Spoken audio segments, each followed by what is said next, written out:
What's up, everybody? It's your girl, Shanty Two Big African's favorite stepdaughter, your fashion designer. Listen, I'm here with something brand new for you today. I am reviewing my favorite genre of movies. Okay, so guess of course, it's African, and I think African should be a genre. It should be a genre. So, I watch African movies thanks to Netflix. And I don't know how you get yours. They're on YouTube, and I know they're on Africa on Demand. But Netflix is where I watch my African movies. So, we have to talk about the darkest one I've ever seen. Listen, this one gets dark. You think African movies are all the same? No, not at all. They're all so different. Okay. So this one is called Sylvia. Have you seen Sylvia? If you haven't seen Sylvia, you don't know Sylvia, let me tell you. Okay. So this whole movie centers around this one guy. And this one guy, apparently he went through some traumatic experiences as a child.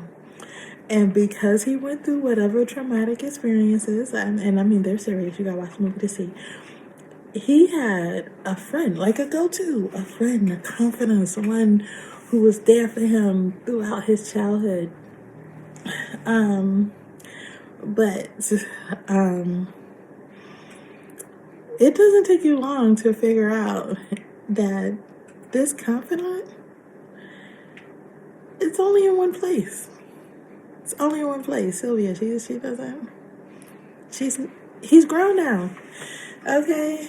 So they did the foreshadowing, you go back, you see a little bit of the childhood, and they come back. He's grown now. And Sylvia's grown now too.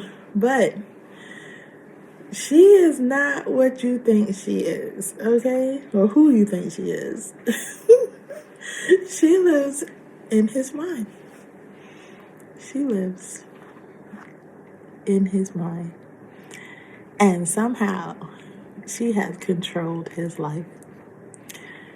What? Okay, so he gets to a place where he understands he doesn't need Sylvia anymore. If he wants to move on with his life and have like some type of normal existence, he basically sees her when he goes to sleep. He goes to sleep, because we all have our own little subconscious reality in our dreams. In his subconscious reality, Sylvia is there, and she's always been there ever since she was a child.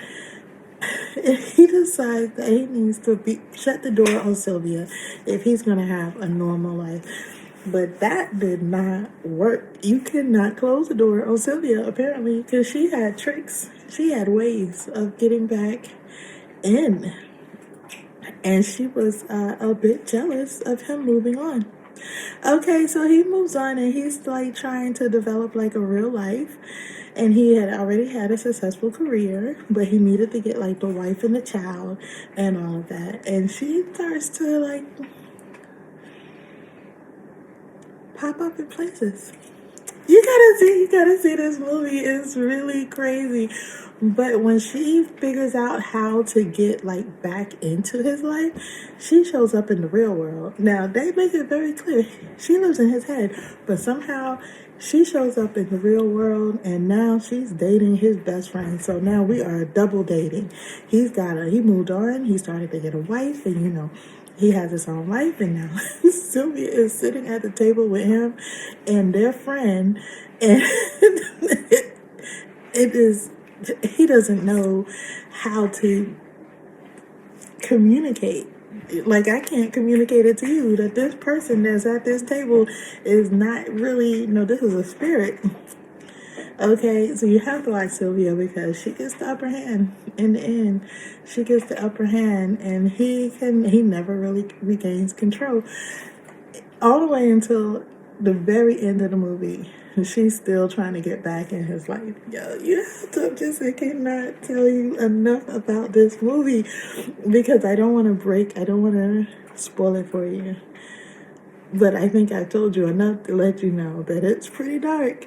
It's pretty dark and hella interesting. And I've never quite seen them put a movie together. I've watched a lot of African movies. I've never quite seen them put a movie together like this.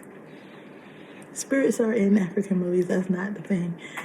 The thing on this one is how she took over his life. She didn't let him go. You gotta watch it.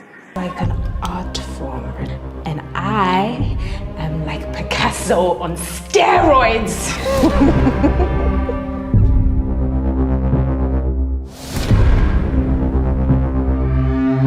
Richard, what's going on? I'll see you soon, and I'll explain everything.